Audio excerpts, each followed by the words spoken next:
You can Okay, start. let me just make it a slideshow quickly. Yes.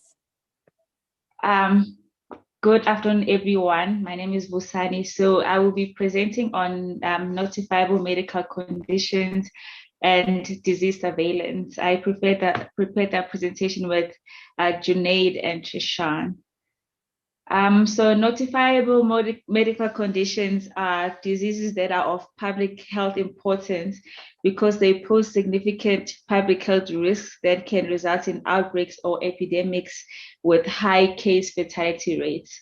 The disease reporting system in SA is based on law that is the National Health Act 61 of 2003, and that states that specific infectious disease must be reported to the Department of Health.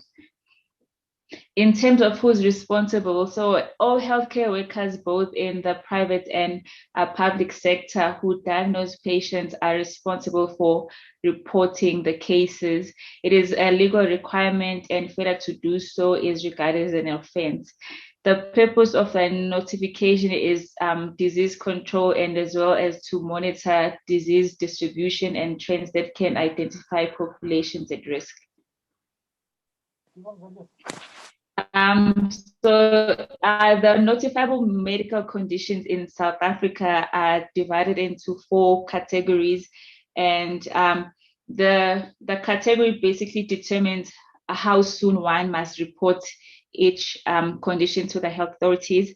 In terms of category 1 NMCs, these ones must be reported as soon as possible. It doesn't even have to be a laboratory diagnosis, even a clinical diagnosis at times is acceptable.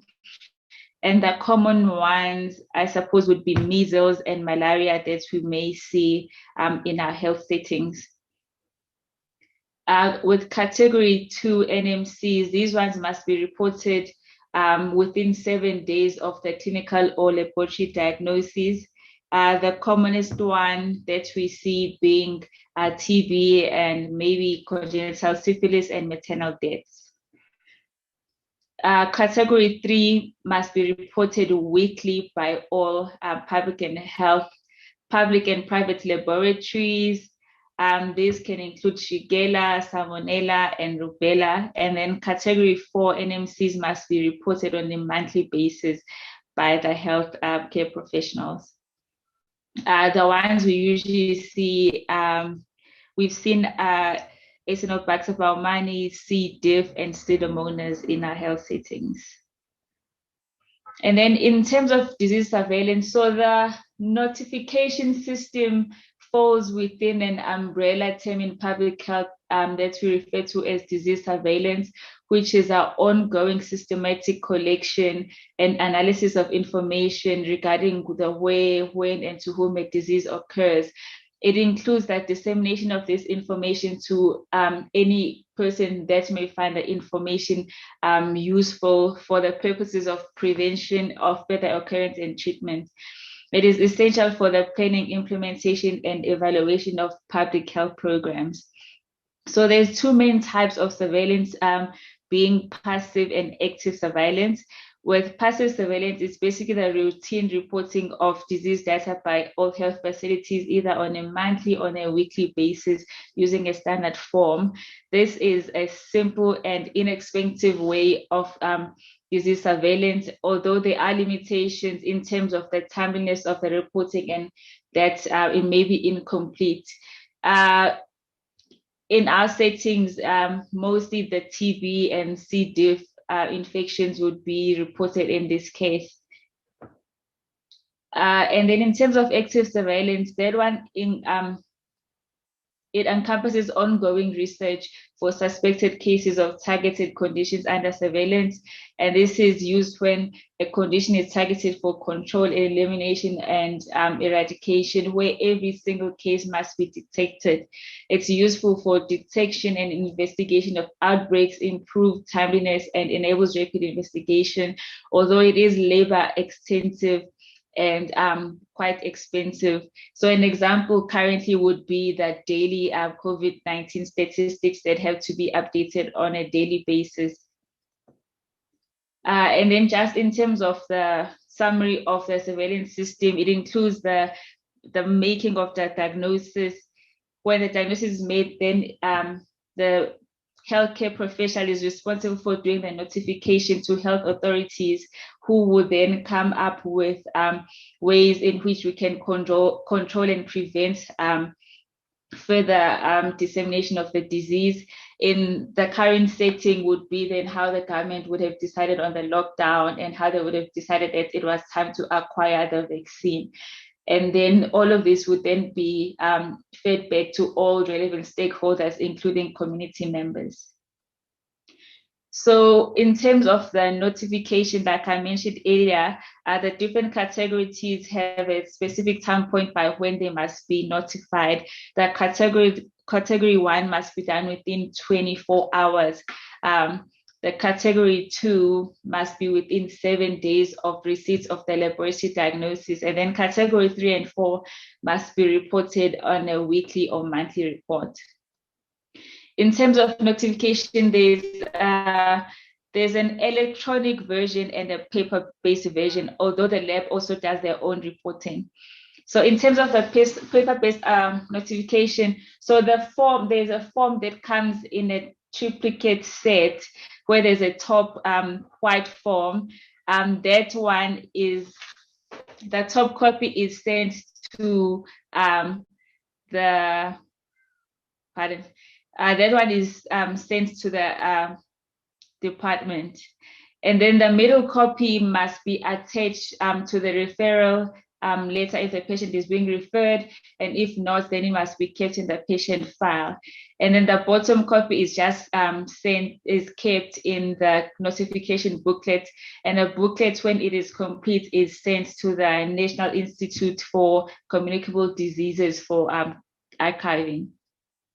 So the health establishment would receive the feedback pertaining to the reported cases within 3 days from the department.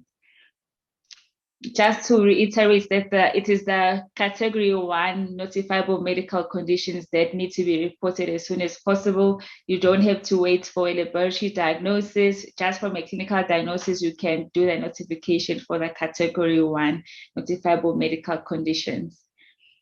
So there is now an app that one can download on their cell phone apps Play Store that allows one to then do the reporting in a more efficient manner, because you can just upload the patient details on the app and then you can send it through, and it automatically goes to the focal people at a health district, provincial, and as well as national level. And that is also for any NMC related questions, you can contact the NMC helpline, as well as find information on the website for the National Institute of Communicable Diseases. We have attached the references that we used on the presentation as well. Thank you. Thank you, Doctor. That is very useful presentation. The only thing is that, can we remember everything when and how and to report the different diseases? That is the big problem. But the diseases that we deal with every day, maybe we need to know. So very useful presentation. Thank you so much. Any questions?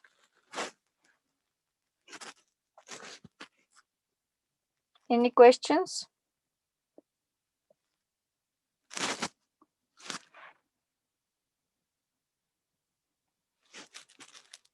Thanks, Dr. Busani. There is no questions. Yeah, there is one question which is coming from Dr. Let me see it again. From Dr. Kuma. Where does COVID fall? Can you answer that? So COVID falls under the category 1, notified medical conditions. I'm sorry, on the table, let me see if I can share it again. Dr. Peskov, how are you? Okay, I can't. But on the table where we put the the list of the different category 1, it says that all the novel respiratory viruses or infections are listed under category 1, and COVID would be one of them.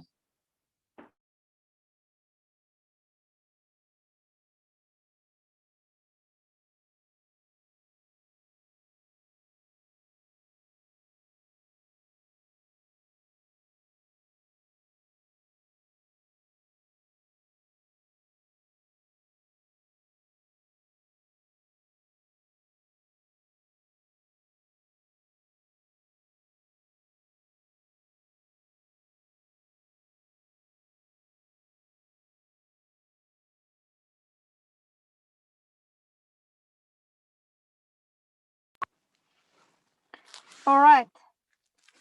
Any more questions?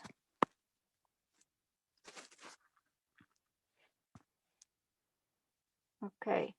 So I've posted on the chat the case, but should we continue now with the presentations, or first to do the case? We'll split in groups and then the last presentation. Who else is the presenter? I didn't get the second presenter.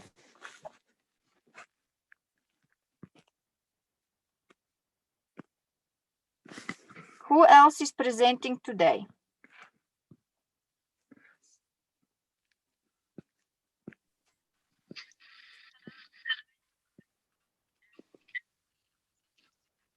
If you cannot talk, please put it on the chat box. We are not seeing the case you put on the chat. No, you should see it now. You should see it now. I already put it in after the, before that question about the COVID made by Dr. Kumar is the presentation. Just check the chat box carefully and you will see the presentation. Otherwise, I can read it to you. What do you prefer? Yes, someone is saying I can see it.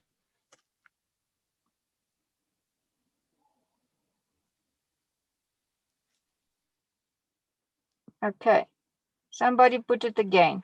Thank you.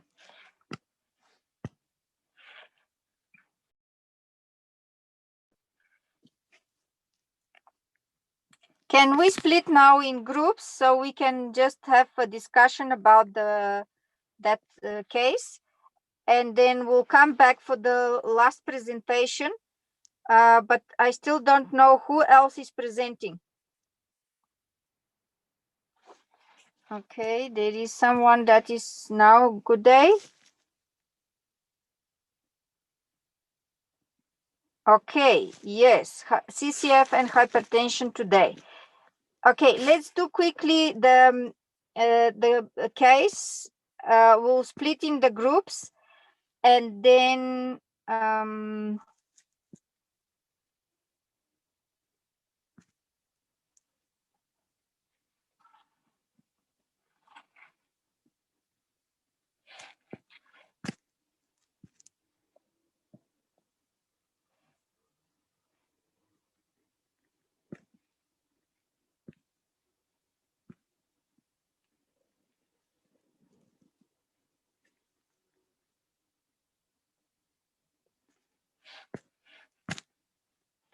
I cannot get you in rooms. I don't know why, but can we then start discussing the case on without dividing ourselves in groups?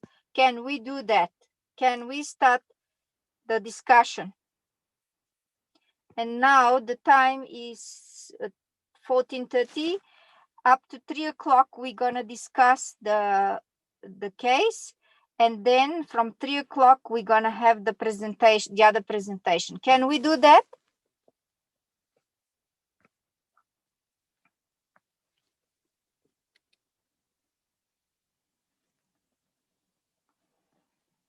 Okay, I'm opening the floor for discussion. We're having the case with the 60-year-old patient, female, known hypertensive and diabetic type 2. It's coming to the PHC, currently on HCTZ and metformin, 850 TDS, glimepiride, 4 milligram daily. The blood pressure on arrival is 147/85. The heart rate is 88. The AGT is 12. Bloods were taken 1 year ago.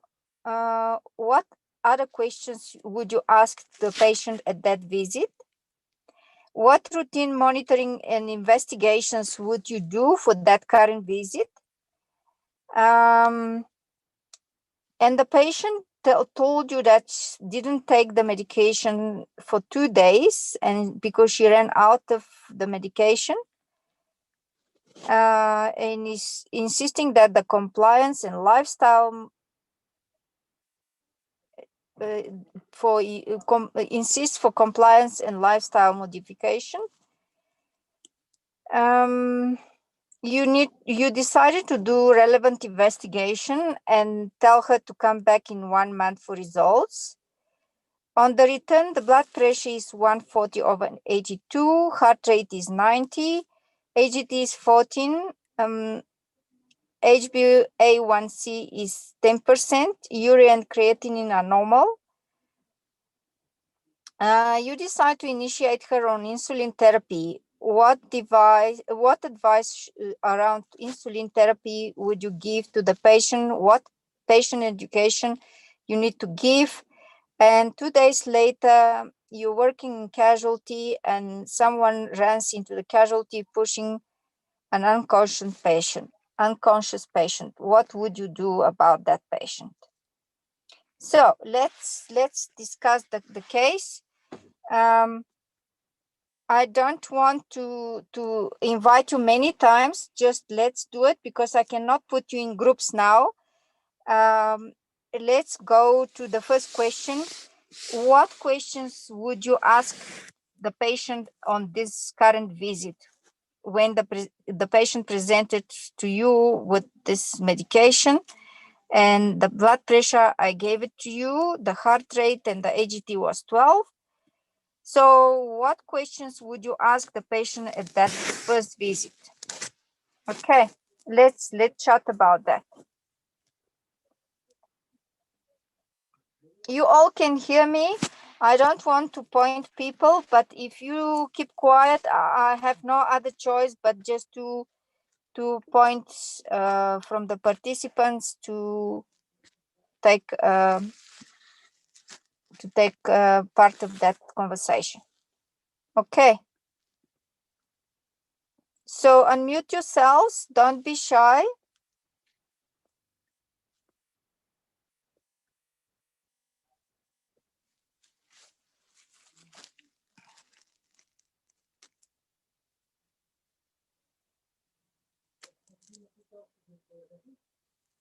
Hello. Hello. So the patient is on a high dose of metformin and also another agent for the diabetes, but comes in with an HTT of 12. I assume it's a fasting glucose. I mean, a random glucose, which is quite high. So one of the first questions I would ask the patient is on compliance. And then if the patient were to say that they are not compliant, I would then have to ask the reasons, because perhaps the patient is having some side effects to the medication or any other reason that may cause a patient to not be compliant on the medication before we decide to alter the medications. Okay, that is one question. We're gonna ask about the compliance. How we decide on the compliance? What methods we use for the compliance? So for compliance, we generally use HbA1c on the patient. So it tells us about a 3-month history of glycated hemoglobin, which tells us about if the patient has been controlled. So we generally look at about less than 7 or 6.5. We'd say that the patient is well controlled. So I think at that point, if we're questioning her compliance, it would be the next step would be to do an HbA1c after we've exhausted all the reasons to see how well controlled she is, seeing that also she came in with an HGT of 12. Yeah, that's one point. It's the HbA1c. What else we use when the patient is taking medication is very common in patients on TB treatment and also on ARVs. What do we check? What do we check for the compliance? To check compliance, we also can do a pill count. If a patient comes in with the medication to the clinic, we can count how many pills they have, and that can possibly tell us if they have been taking all their medications. Although for patients that have multiple comorbidities, it's very easy for patients to forget to take, to know which medication you should take when. In such cases where, for example, some of the medication is taken 3 times daily, some 2 times daily, some once daily, it can be very difficult for patients to then keep up with how they should be taking the medication. Yes. Yeah. First, you can check with the patient how the patient is taking, let's say, because of multiple drugs. We can try with one drug first and then go to another one, and also to do the pill count and decide whether the patient is compliant or not. What else we can consider in that uncontrolled diabetic? And what about the blood pressure? Is the blood pressure high or it's normal for that patient being diabetic and hypertensive?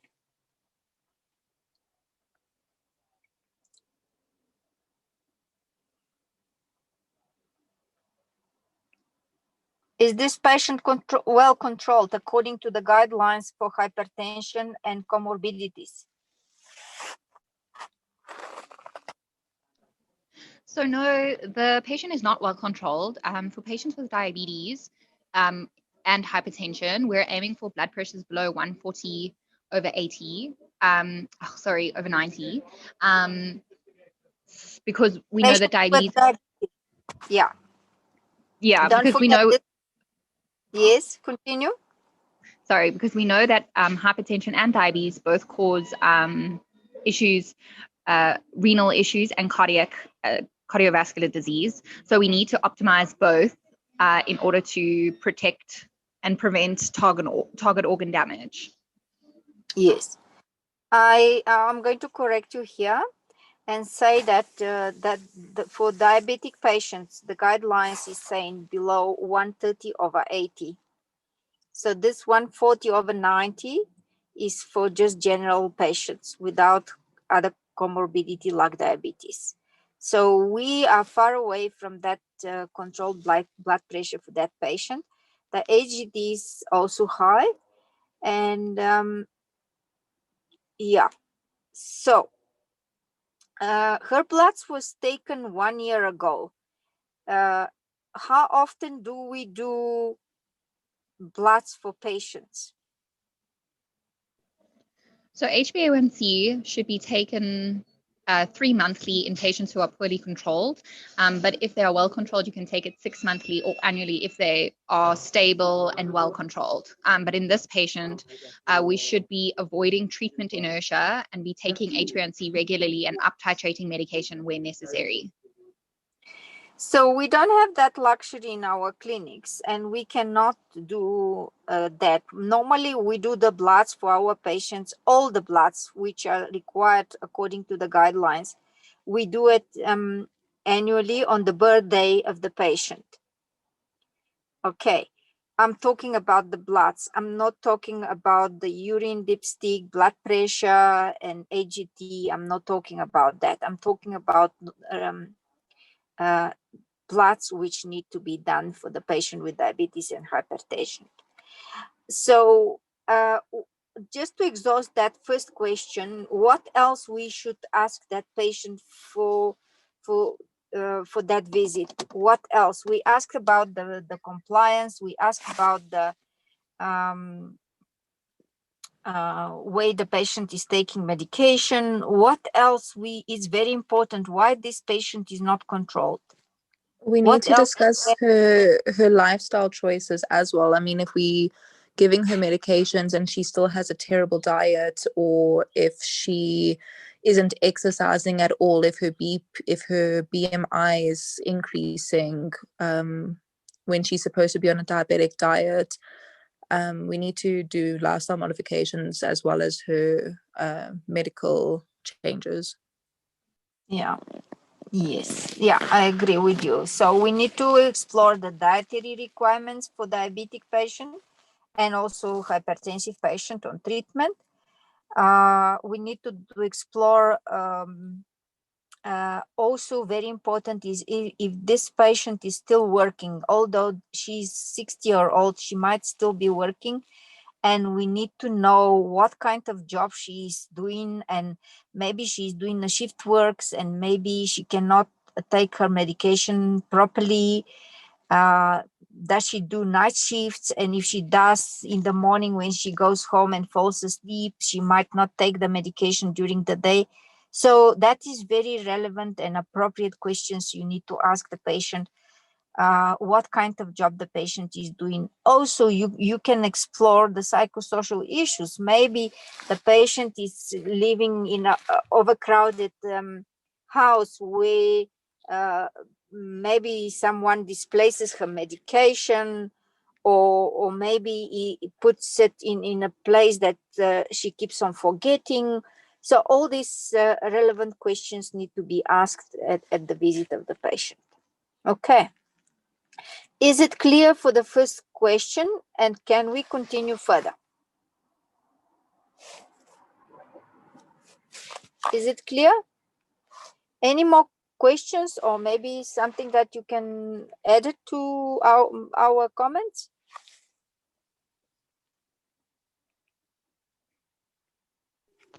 Sorry, I just wanted to also add, maybe we should also do screening questions for complications, so like retinopathy, neuropathy, to find out as well from the patient if they're suffering from target organ damage. Yes, and I think I've left that out because we need to have afterwards. Number 3 is a question which is what advices you can give to the patient. So maybe we can include in that as well. Yeah, I agree with you that we can also explore that questions, but let's leave it for now for further down when we have started the medication and we can explain to the patient what she can expect from the treatment and what else she needs to observe as being a diabetic. All right. I support that, but we'll do it afterwards. Okay. Okay, so the second question is what routine monitoring investigations would you do for the patient at this current visit? So I just did some of them. What else we need to do for that patient? Being diabetic, what else we can check on each visit? We spoke about the annual visits and the annual blood tests. What blood tests actually we need to do on the annual base? What blood tests? Can someone talk about that?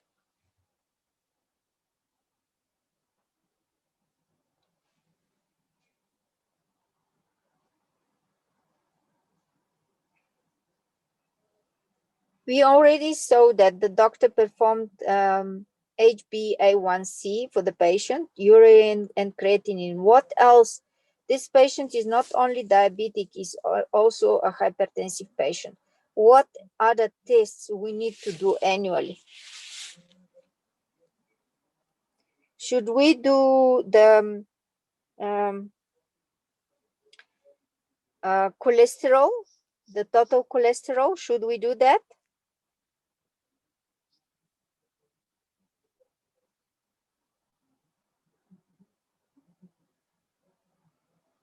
Hello.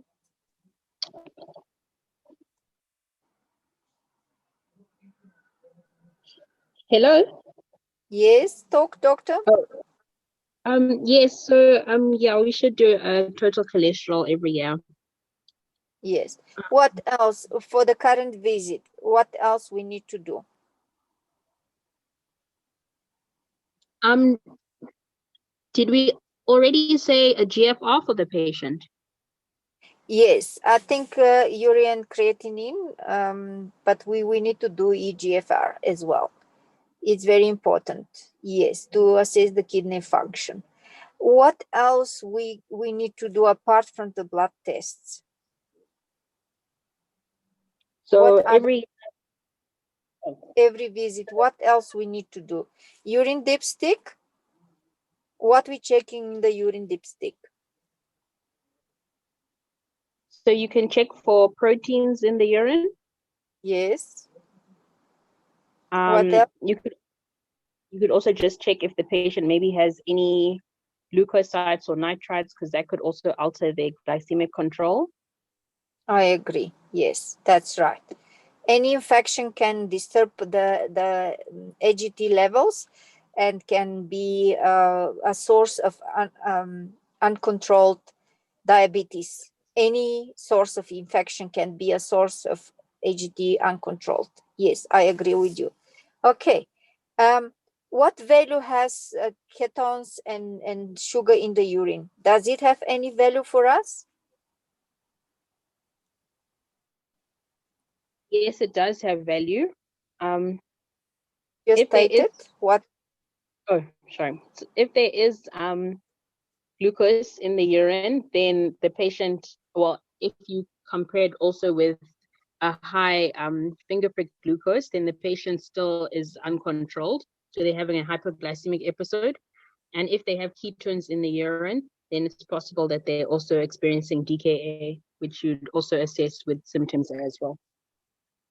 Yeah, not all the ketones in the urine can state DKA. So be careful with that. And patient can be starving before it comes to the clinic, and it can show ketones, but not to have a DKA. So be careful with that. Assess clinically the patient together with the urine dipstick when you do for the patients. Okay, what other investigations? Very, very practical, very forgotten tests that we knew, investigations that we do for the patients with diabetes and hypertension. What else? So they should get an annual retinopathy screen, and then Yes. also you should be doing a diabetic foot exam, a formal one Yes. every year at least. Yes. What else? What else? Very simple test that we keep on forgetting, and we hardly do it for the patients. An ECG. The ECG we need to do annually. ECG annually we need to do annually, and keep as a record in the patient's file, so we can have a baseline and we can compare the progression of the any other complications in the patient's condition in the heart. Okay, so that's one thing. Two very important things that we keep on forgetting for the patients. Weight at Yes. every visit. Yes, and weight comes with what else? Waist circumference. Yes, and then we calculate what? BMI. That's it. So BMI is something that people always forget to consider, and that is very important. For this patient, the scenario doesn't say that the patient is obese, but it doesn't even say if the BMI was taken. It is taken only the blood tests, but not the in the current visit to be done the BMI. Okay, so each visit for the patient should be done the BMI, because the BMI is something that very quickly can change. I'm not talking about the height of the patient, but the waist circumference and the weight can always change very dramatically and very quickly. Okay, so don't forget about that. Okay, did we exhaust now that question? I think we did. So the patient didn't take the medication for 2 days, and she's insisting that she's compliant and she's maintaining lifestyle. So in the lifestyle, we need to explore what exactly she means by lifestyle. Some people think that if they walk on the street, that is change of the lifestyle. But then we need to explore what diet the patient with diabetes need to follow. And with hypertension, another lifestyle changes which need to be followed. And yeah, so be careful when you say lifestyle and explore with the patient. Does the patient understand what does it mean? And really that the patient is following that lifestyle advices from the healthcare professionals. Okay. So we did the blood pressure, we did the blood tests. We got the results in a month and patient came back. The blood pressure has not improved, very little. Heart rate is still 90. The AGT is 14, didn't improve at all. And the HbA1c is 10%. And then we decided to put the patient on insulin. So the question here is, what advice around insulin therapy would you give the patient? So let's. Yes. So this patient firstly needs to understand why they're being placed on insulin. A lot of patients are very resistant to being placed on insulin. They think that they did something wrong, or their disease is worsening, or that it's like a death sentence. So I think understanding why we're putting the patient on insulin is important to communicate to your patient. And then obviously actually how to use the insulin. So if they're taking syringes, how to draw up the insulin, especially with protophane and actrophane, how to resuspend the insulin so that they are getting the correct formulation and not just like the buffer. And the injection technique, so where to inject, how to rotate, rotating needles, because then we can avoid the issue of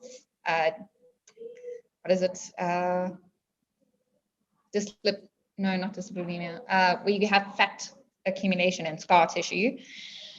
And then also warning the patient about hypoglycemia. So patients need to be educated that insulin can obviously drop their sugars, and that especially on protophane at night, and what the symptoms of hypoglycemia are, so that they can understand it, and then the treatment for hypoglycemia.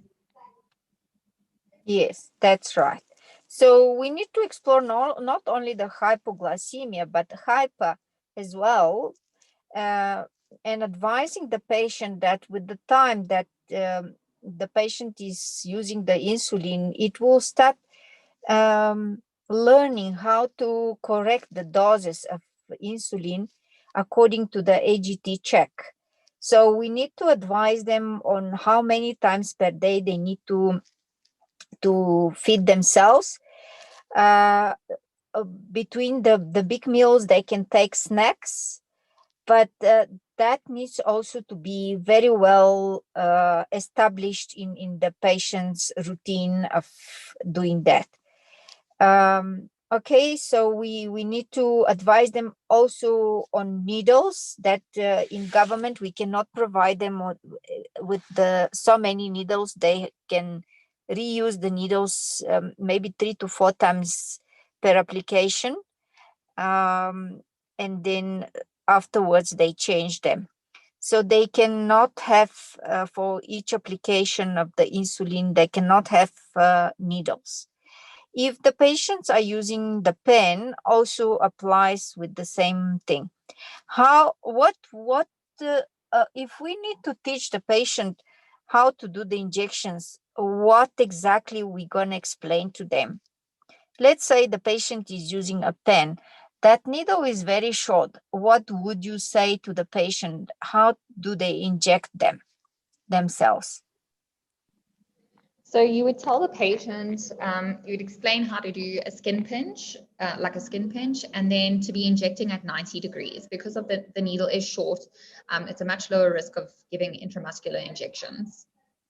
That's right. Yes, exactly. Yeah. And changing the application points is very important as well. And yeah, and when the patient is experience a hypoglycemia, what exactly are the symptoms? So this varies from person to person, but in general, the patient could be shaky, sweaty, dizzy, hungry, maybe have a headache. So, I mean, there's different categories. So like in the initial stages of hypoglycemia, you have these sort of the symptoms that I described, but in more severe symptoms, you get glucopenic symptoms where it now affects cognitive function, and the patient would need help from a third party. So in severe hypoglycemia, they can have confusion, loss of consciousness, and seizures as well, which we would have to warn the patient about. Exactly. Yeah. So be careful with that. Patients can present even confused and can be mixed up if there is no one to give a feedback to you that the patient is diabetic and was not eating properly and injecting insulin, and it comes with hypoglycemia. It can be mixed up with meningitis, encephalitis, whatever other conditions related to the brain damage. So always consider to educate the patient and give the indication to the patient what kind of symptoms they can experience during the hypoglycemia. Okay. What patient education around diabetes would you give? So here it's the food check, and what else? So let's someone talk about that.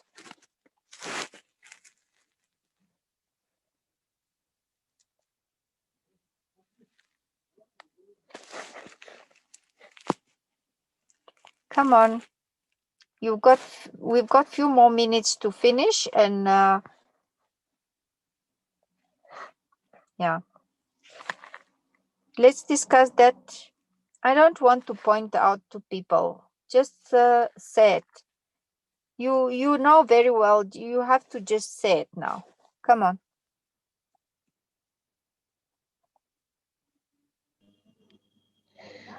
So in terms of diabetes education, we can do various topics. So like we said, explaining about hyper and hyperglycemia, diabetic foot care, so how to look after your feet, and wearing the correct footwear and checking every day for lesions, lifestyle interventions such as exercise, and like increasing walking, and then dietary recommendations. And then other complications that may arise, and what to do. And then obviously adherence in terms of oral hypoglycemic agents, as well as your other like antihypertensives and statins, etc. And then obviously insulin management. Yeah. What exactly you tell the patient about the food care?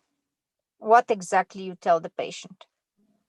So I would tell the patient that having long-term hyperglycemia can cause damage to the nerves, and that this puts them at risk for having foot complications. So you explain to the patient that over time, if the nerves get damaged in the feet, that they might start feeling a burning pain, tingling sensation, and that eventually this progresses to paresthesia and numbness, which then puts them at risk of having trauma that is unnoticed, which can then become infected.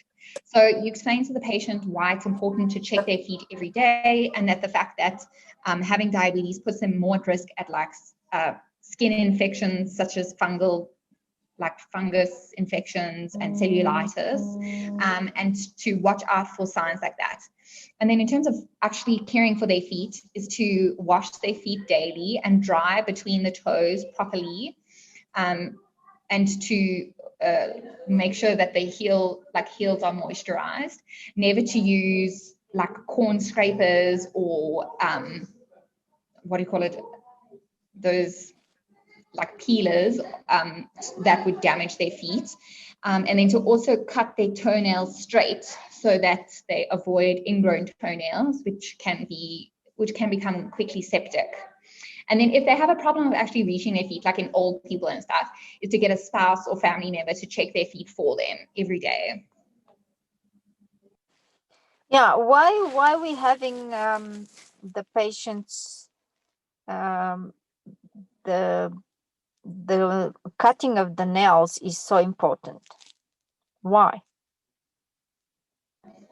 So when you're cutting your nails, so a patient will already have like paresthesia and things like that. So when they're cutting, they might like cut bits of their skin and cause a wound without knowing, which can then quickly become infected. And then the whole cutting it straight to avoid ingrown toenails as well. But why? I'm asking why. Why is that so? Why cutting of the nails is so important? Maybe I can ask in another way. What patients are experiencing with diabetes? What on the feet? You mentioned it. It's tingling and pins and needles and they lose the sensation, and cutting the nails is also a sensation, and because they have lost the sensation, they can cut so uncontrollably their nails, which can cause infections. So keep that in your minds. That's why the cutting of the nails is so important. What else is related to the foot care as well? What kind of shoes they have to wear? So they have to use spacious shoes that don't touch the front of the toes and are wide enough to give the toes space to move around, so you don't cause compression, which could then turn into ulcers. And then it's advised to wear like flat shoes, well, not flat, not like slip flops, but with a slightly raised heel, to support the foot arches as well, because part of the neuropathy can also cause collapse of the arch as well. And repetitive trauma can cause like Charcot's foot. Yeah. Do we prefer them to wear closed shoes or just very relaxed shoes that they can just feel free in their shoes? What is the reason for that? So closed shoes are preferred to minimize trauma to the feet. Exactly. Yes. Okay. Yeah. So have we exhausted the advices here? Oh, another thing to tell patients is like when they're climbing into baths, to check the water before they get in, like with their hand or something else rather than their feet, because their feet don't have feeling, so they can get into very hot water. As well as keeping away from heaters, so like not to put their feet by heaters and stuff like that, because they can actually get burns. Thank you so much for that point. That is very important point. Patients get burnt very often with diabetes. Patients with diabetes, they get burnt in the bath, and they need to be taught either to check the water with the hand, with the fingers, or someone else before they bath to check what is the temperature of the water. That is very important point. Thank you very much for that point.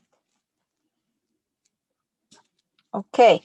And then the last one now, the last question is, it's not a question, is you've been 2 days later in casualty, and someone is running to casualty pushing an unconscious patient. And for your surprise, this is the patient that you started on insulin 2 days ago. So what is your intake in that?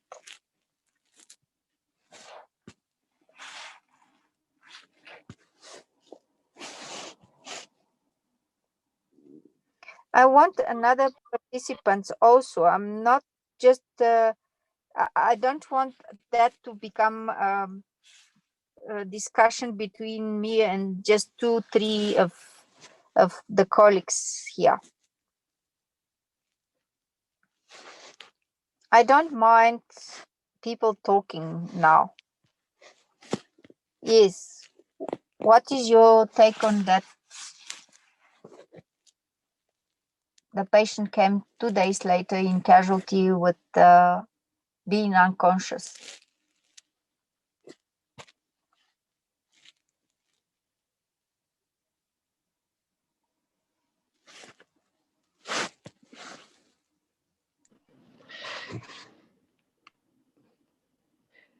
Hey, Yes, Dr. Van Staden, unmute yourself.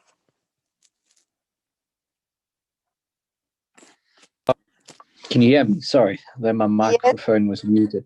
I think considering the case and the fact that it was 2 days before, she's experiencing symptomatic hypoglycemia, most likely related to her newly started initiated insulin therapy. And in my mind, it could be multiple things. One, it could be iatrogenic, so perhaps you incorrectly calculated her dose and you gave her way too much insulin for her requirements, or perhaps in the education of giving and teaching her how to use the insulin, perhaps she on her side gave herself inappropriate amount of insulin, would be what I think had happened.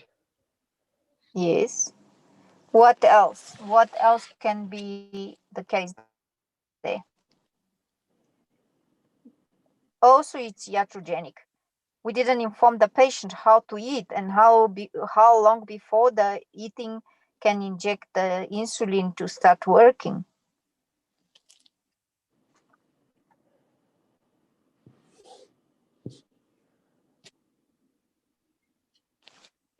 Okay, what else?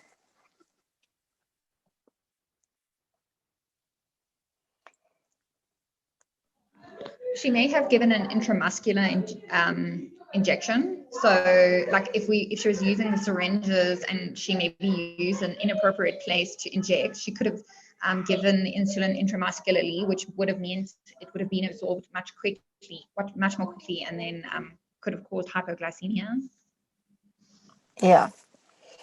Yeah, so it's a lot of things that we need to think about, and be also very much alert about the support system for the patients, the same way we do with the HIV patients when we start them on ARVs.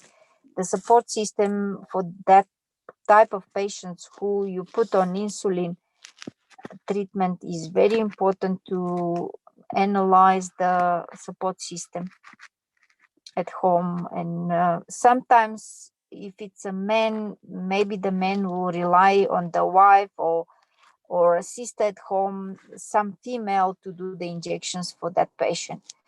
So explore that psychosocial issues with the patient before even you start teaching and educating the patient how to use the insulin and what is the pitfalls for injecting with the high doses and inappropriate application of the injection and so on. Yeah. Are we happy now with the case? Should we continue with the presentations?